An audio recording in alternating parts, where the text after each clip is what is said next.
एक शेर दहाड़ता है तो पूरा जंगल हिल जाता है, लेकिन एक चीता दहाड़ नहीं सकता। और क्या क्या फर्क है कैट फैमिली के बाकी सदस्यों से, ये भी देखिए।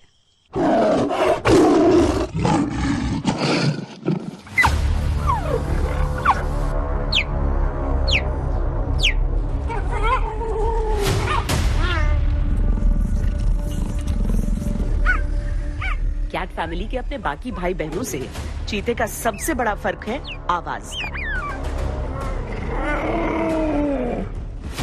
कैट फैमिली में शेर, बाघ, तेंदुआ, जैगुआर जैसे जीव आते हैं।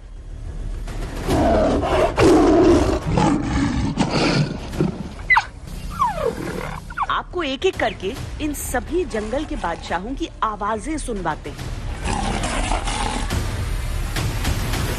ताकि आपको इनमें फर्क पता चले। एक बब्बर शेर की दहाड़ 5 मील तक सुनी जा सकती है। इस दहाड़ से शेर अपने दुश्मनों को चेतावनी देता है या अपने परिवार को सतर्क करता है।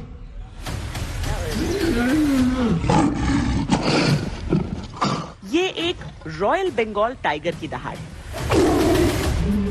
एक बाघ की दहाड़ 2 मील दूर तक सुनी जा सकती है।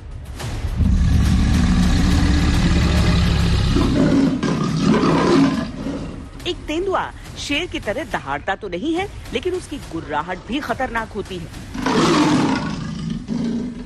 हालांकि शर्मीला होने की वजह से तेंदुए आमतौर पर गुर्राकर अपनी लोकेशन दूसरे शिकारी जानवरों को नहीं बताते। एक जैगुआर भी तेंदुए की ही तरह खामोशी से शिकार करता है।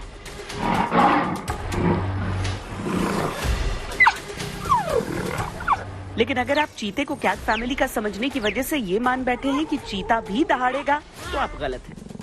चीते की आवाज आमतौर पर बिल्लियों की तरह होती है। चीतों के हलक में जो स्वर यंत्र होते हैं वो फिक्स्ड होते हैं। उनके वोकल कॉर्ड्स भी फिक्स्ड होते हैं, जिससे वो दहाड़ नहीं पाते।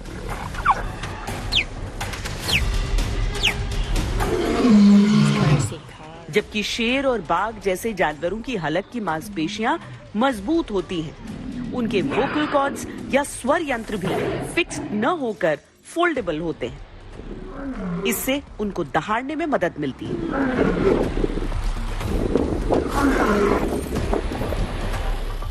चीते की रफ्तार 120 किलोमीटर प्रति घंटा होती है, जबकि शेर 80 किलोमीटर प्रति घंटे की रफ्तार से दौड़ सकता है।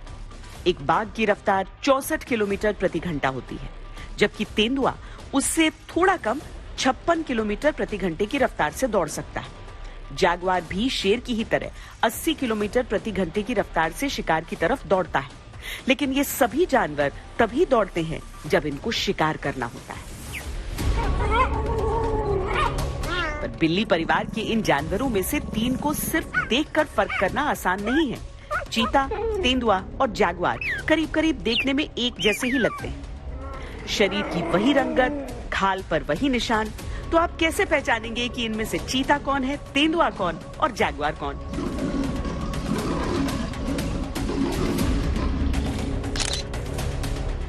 चीता बिग कैट फैमिली का एकमात्र ऐसा सदस्य है जिसके चेहरे पर आंखों के निचले हिस्से से लेकर मुंह तक काला रंग नजर आता है।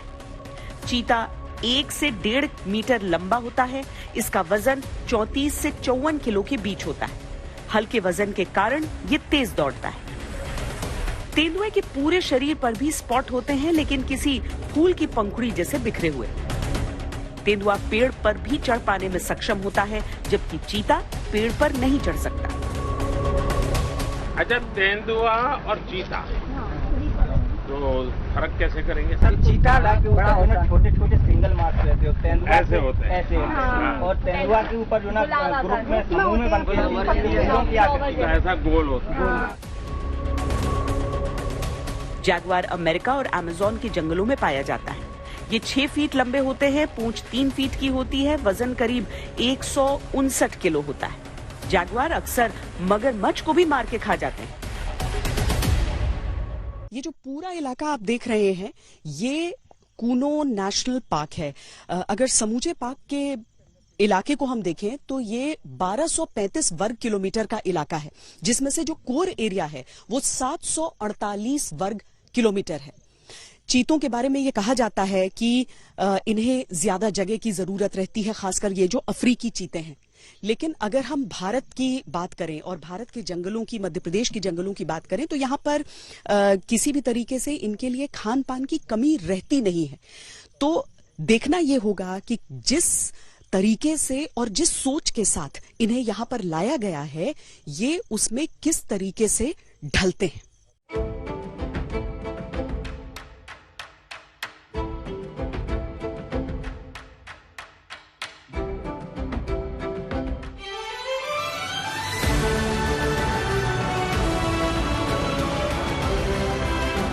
मिलिए आशा, ओबान, सिबिली, सियासा, सवाना, साशा और फ्रेडी से। इन सभी चीतों का नया ठिकाना है मध्य प्रदेश का कूनो नेशनल पार्क।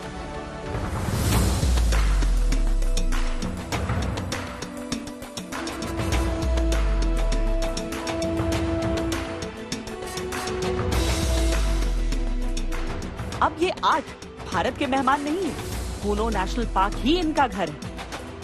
यहीं ये भागेंगे, दौड़ेंगे, शिकार करेंगे, कूनो नेशनल पार्क में जिंदगी गुजारेंगे।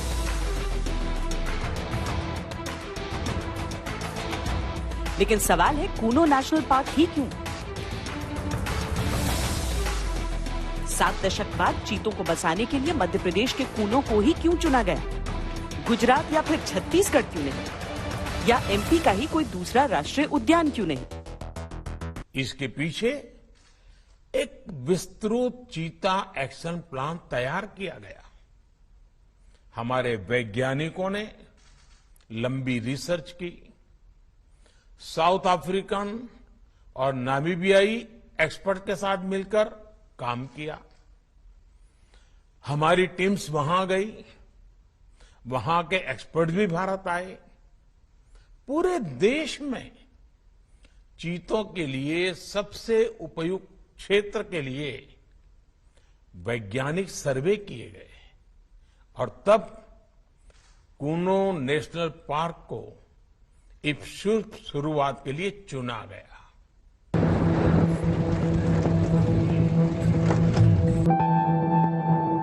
मध्य प्रदेश के श्योपुर और मुरैना के बीच का जंगली इलाका 1991 में कूनो नेशनल पार्क का इलाका पहले 359 किलोमीटर था, लेकिन 2018 में इसे नेशनल पार्क में तब्दील किया गया और 400 वर्ग किलोमीटर का इलाका और बढ़ गया। कुल मिलाकर इस पार्क का कोर एरिया 748 वर्ग किलोमीटर का है।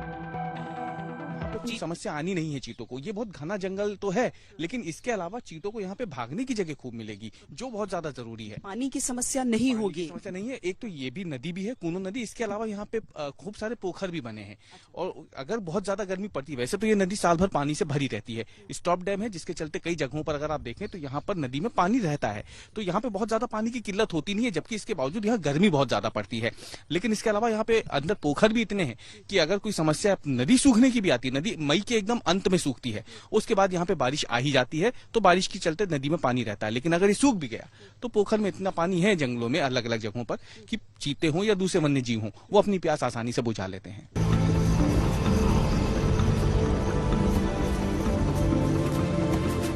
अफ्रीका में ऊंची लंबी चौड़ी घास के मैदान को सवाना कहा जाता है और ऐसी ही घास कूनो नेशनल पार्क में भी है। चीते आमतौर पर खुले इलाके में रहते हैं जहां मैदान ज्यादा हो, घना जंगल कम। उसकी रफ्तार और शिकार के लिए ऐसा ही इलाका सबसे अधिक मुफीद है। ऊंची घास वाले इस जंगल में पानी भी है, पहाड़ भी है, लेकिन मैदान का हिस्सा सबसे अधिक है। चीतों के लिए यहाँ का मौसम भी अनुकूल है, न ज्यादा बारिश न अधिक गर्मी। चीतों को सबसे संतुलित क्लाइमेट चाहिए और कूनो में ये सब कुछ पाया गया।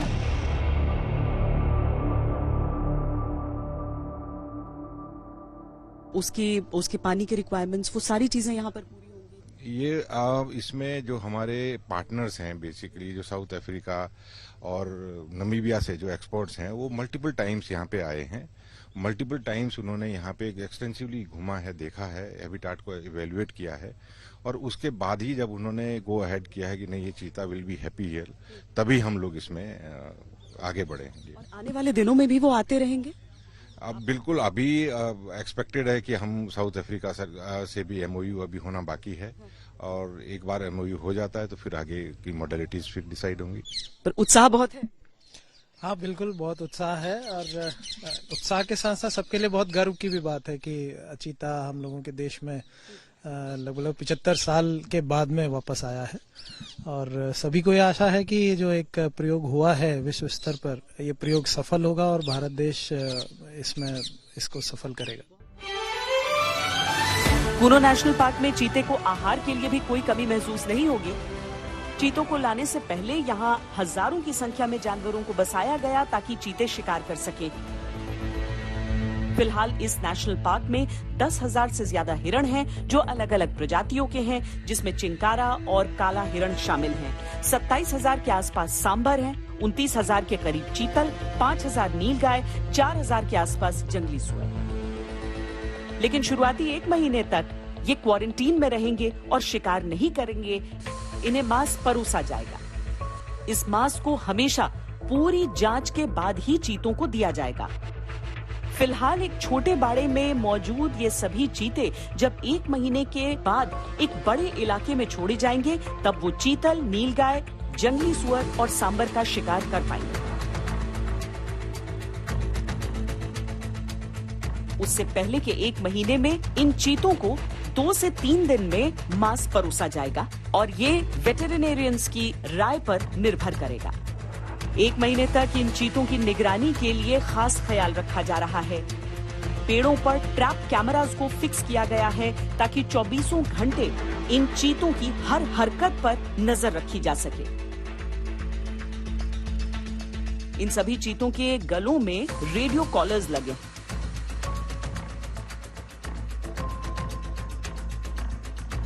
उससे जो आंकड़े उपलब्ध होंगे उस डेटा को wild life institute of India के रिसर्चर्स विस्तार से आकलन करेंगे।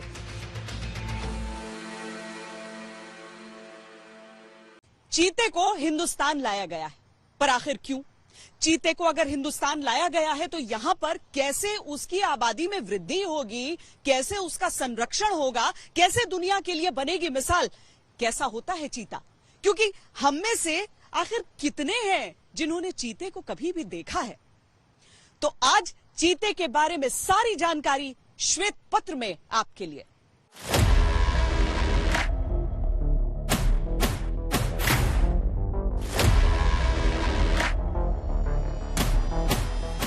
रफ्तार के राजा हैं ये।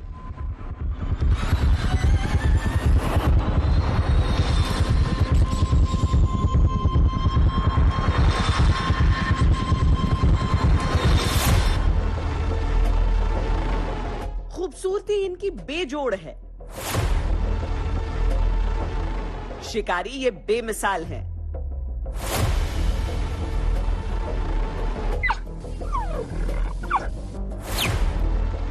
शान ऐसी कि प्रधानमंत्री खुद मिलने का अपॉइंटमेंट लेते हैं।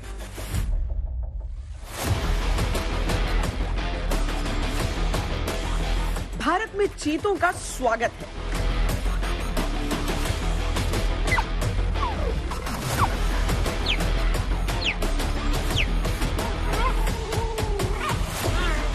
सुंदरबन के रॉयल बंगाल टाइगर, गिर के बब्बर शेर के बाद अब कूनो के चीते। भारत में बिल्ली प्रजाति के अब सभी जानवर मौजूद हैं। तेंदुए भी हर घने जंगल में मिल जाते हैं।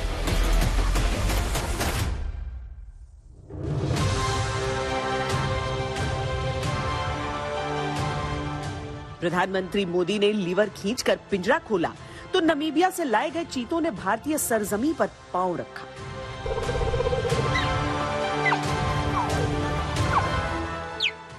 नमीबिया से आए 8 चीतों का रिलोकेशन ठीक इसी जगह पर किया गया है।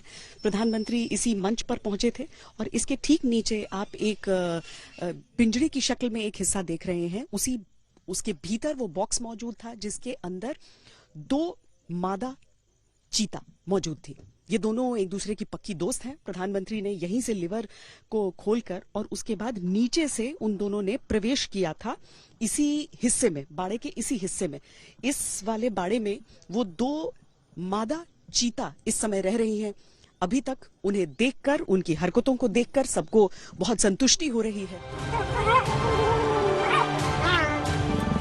8 चीतों को मध्य प्रदेश के उस इलाके में संरक्षित किया गया है जो पूरे हिंदुस्तान में चीतों की देखरेख के लिए सबसे ज्यादा मुफीद हो सकता है। रवीश, मध्य प्रदेश में 30% जो समूचे देश में जंगल हैं, वो मध्य प्रदेश में 30% उसके हैं। यहाँ पर कूनों को चीते के लिए क्यों चुना गया था? ये नदी समृद्धि, क्या उसकी वजह है, प्राकृतिक समृद्धि? देखिए श्वेता जी, सिर्फ ये नदी ही नहीं बल्कि जो माहौल चीतों को नामीबिया में मिलता है, कमोबेश पूरे मध्य प्रदेश में इकलौता कूनो ही वो इलाका है जहां पे उनको नामीबिया जैसा माहौल मिलने जा रहा है। ये वो इलाका है जहां पे गर्मी खूब पड़ती है। अफ्रीकी महाद्वीप में भी गर्मी खूब रहती है। इसके अलावा ये जो कूनो नदी है, इसमें साल भर पानी रहता है। ये एक बड़ी वजह है कि इसके चलते चीतों को जब बड़े बाड़े में छोड़ा जाएगा तो उनको पानी की कोई समस्या आएगी नहीं। दूसरी तरफ अगर आप देखें तो यहाँ पे खुला मैदान खूब मिलेगा। मध्य प्रदेश में वैसे जंगलों की कोई कमी नहीं है, लेकिन बाकी के जो जंगल हैं, जिसमें हम पेंच की बात कर लेते हैं, पन्ना की बात करते हैं, सतपुड़ा है, कान्हा है, बांधवगढ़ है, यहाँ पे सागौन के पेड़ ज्यादा है। सागौन है तो ये घने जंगल होते हैं और इसमें चीतों को बहुत ज्यादा भागने की जगह मिल नहीं पाती। 5 मादा 3 नर चीतों पर अब भारत में चीतों की संख्या को बढ़ाने की जिम्मेदारी है।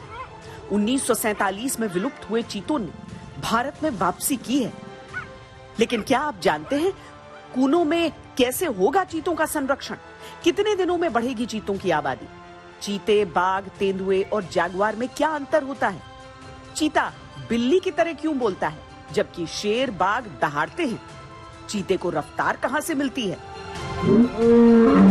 भारत में अब करीब 600 एशियाटिक शेर हैं, जबकि 3000 बाघ, 13000 तेंदुए और अब 8 चीते भी। साथियों, आज 21वीं सदी का भारत पूरी दुनिया को संदेश दे रहा है कि इकोनॉमी और इकोलॉजी कोई विरोधाभासी क्षेत्र नहीं है। पर्यावरण की रक्षा के साथ ही देश की प्रगति भी हो सकती है। ये भारत ने दुनिया को करके दिखाया है। आज एक और हम विश्व की तेजी से बढ़ती अर्थव्यवस्था में शामिल है, तो साथ ही देश के वन क्षेत्रों का विस्तार भी तेजी से हो रहा है। दुनिया का कोई भी जो चीता है, दुनिया का कोई भी प्राणी इस तरीके से एक द्वीप से दूसरे द्वीप में ट्रांसलोकेट नहीं किया गया है और यहां पर इसकी सफलता ये तय करेगी कि आने वाले दिनों में क्या हो सकता है। आप देखिए उसे अभी बैठे हुए वहां पर, वो किस तरीके से अपनी पूरे वातावरण को देख रहा है, उसे सोखने की कोशिश कर रहा है। यहाँ पर आपको जो 2 चीते नजर आ रहे हैं, ये बताया जा रहा है कि ये दोनों नर चीते हैं और दोनों भाई हैं। कुल 3 नर चीते यहाँ पर आए हैं, बाकी जो 5 हैं वो मादाएं हैं। उनमें मादा चीतों में भी 2 ऐसी हैं जो बहुत ही पक्की दोस्त हैं, एक दूसरे के साथ हमेशा से रहा करती हैं।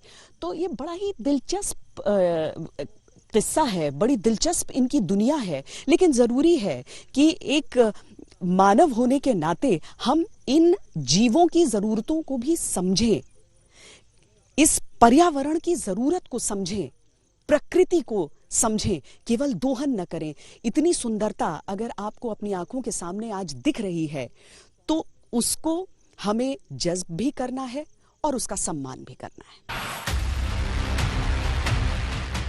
मध्य प्रदेश के कूनो नेशनल पार्क में 8 चीते लाए गए हैं।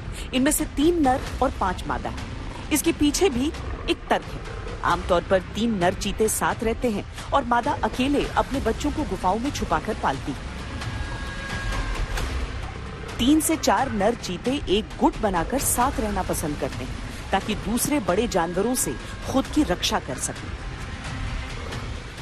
मादाएं एक बार में 2 से 8 बच्चों को जन्म देती हैं और 16 से 24 महीनों तक उनको पालती हैं। चीतों के बारे में एक और रोचक जानकारी आपको बताते हैं। चीते दिन में ही शिकार करते हैं। उनकी आंखों के नीचे जो काले निशान है वो सूरज की रोशनी को आंखों में चुभने नहीं देते। इससे वो धूप में आसानी से तेजी से दौड़ सकते हैं। दिन में शिकार करने का सीधा फायदा ये होता है कि रात के शिकारी जैसे शेर या लकड़बग्घे, इनसे उन्हें कम्पीट नहीं करना पड़ता। तंजानिया में की गई एक स्टडी के अनुसार 10 में से एक बार चीतों का शिकार शेर या लकड़बग्घे छीन लेते हैं। हम आपको भारत में चीतों के पुनर्स्थापन प्लान के बारे में भी बताते हैं। अभी ये 8 चीते हैं, लेकिन सरकार की कोशिश ये है कि इनकी संख्या जल्द ही 25 हो जाए। दक्षिण अफ्रीका से 12 चीते लाने की प्रक्रिया अपने अंतिम चरण में इस समय चल रही है। वहां की एक वाइल्ड लाइफ एक्सपर्ट्स की टीम 9 सितंबर को ही वापस अपने देश लौटी है। अधिकारियों के अनुसार दक्षिण अफ्रीका से जिन चीतों को लाया जाएगा वो अलग अलग प्रांतों के इलाकों में रहते हैं और इन चीतों को फिलहाल वहां क्वारंटीन में रखा गया है।